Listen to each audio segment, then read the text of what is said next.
30 minutes. Thank you to those of you who have sent messages of support. I'm really appreciating how that feels.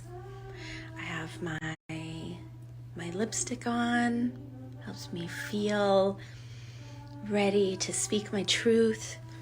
I have my Studio Rami Birth of Venus earrings, two of my personal mythological guides. I've been creating my own mythology, and two of my guides are Aphros and Bythos, the sea centaurs who delivered Venus to the shore in the shell.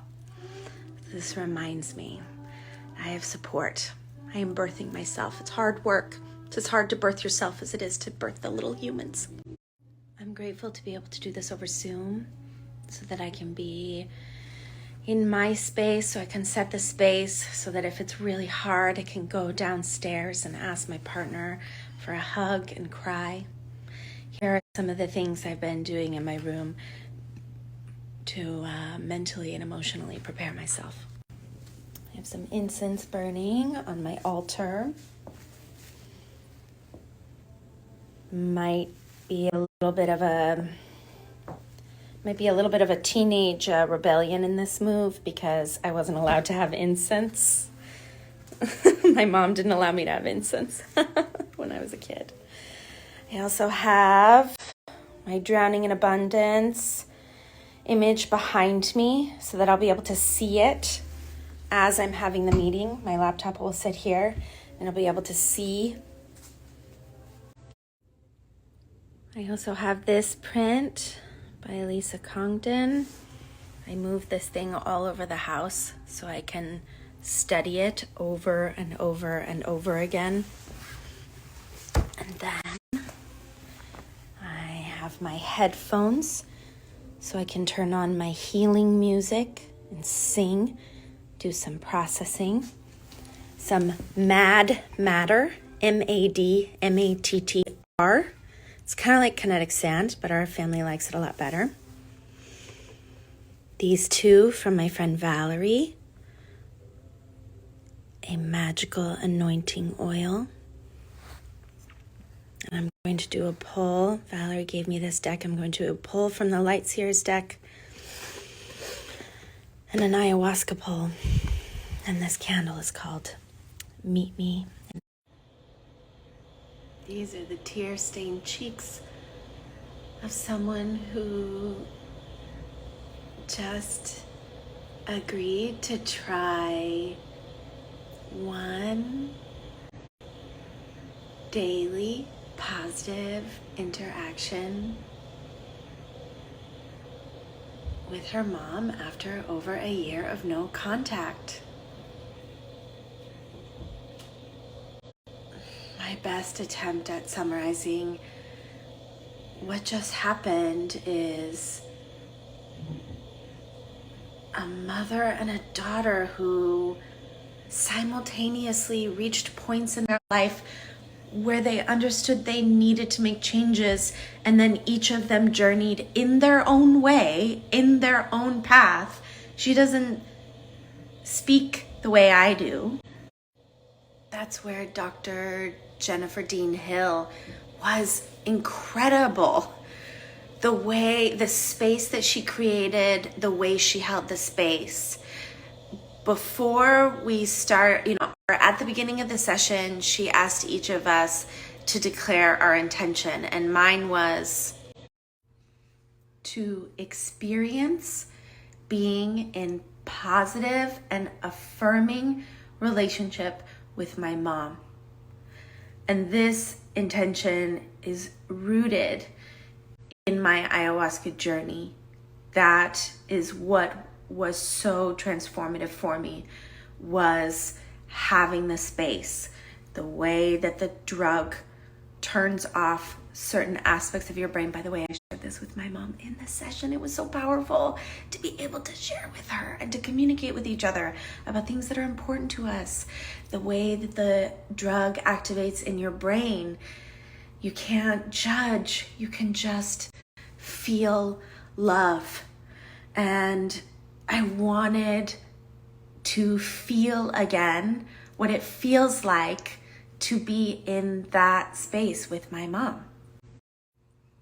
My thought work has been very intensely focused on learning how to identify when my own internal storytelling mechanism is getting in the way of being with what is. So in the past, if my mom pushed something in my direction or she says something, comes toward me, right? I would move through this process of layering it with some kind of story or perception or expectation or idea or belief.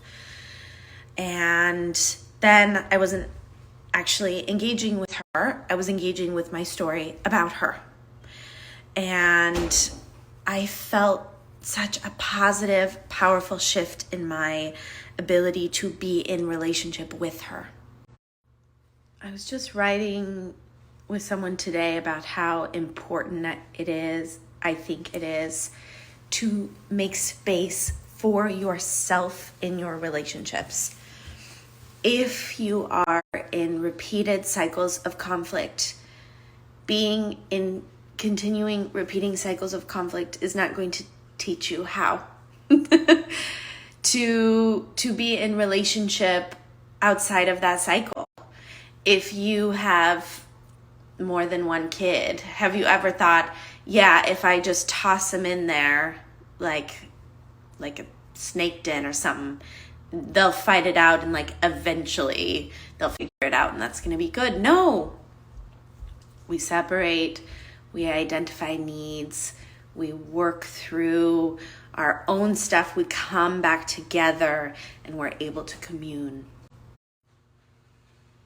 One of the things I shared with my mom toward the end is that this experience feels a little bit like whiplash. Of course I was putting together stories during our separation. I hear little bits through the family line. I'm doing the work, I'm working on those thoughts, but it's why I wanted to have the meeting, why I felt safe moving forward with Dr. Dean Hill's guidance. She was such a wonderful mediator through this process for us, and I don't say that thinking that it's over. It feels like whiplash. I'm very grateful for the many ways my mom expressed understanding around my need for space and my own pacing. We have a 2-hour session scheduled for May 19th. We are moving forward with the goal to be in positive contact 1 time per day. We're going to FaceTime with the kids in a little over an hour. When I feel ready to start introducing more than 1 positive contact a day, I will do that, and it's acknowledged that I'm going to be indicating that on my own timeline. And my hope is that we are at the beginning of learning how to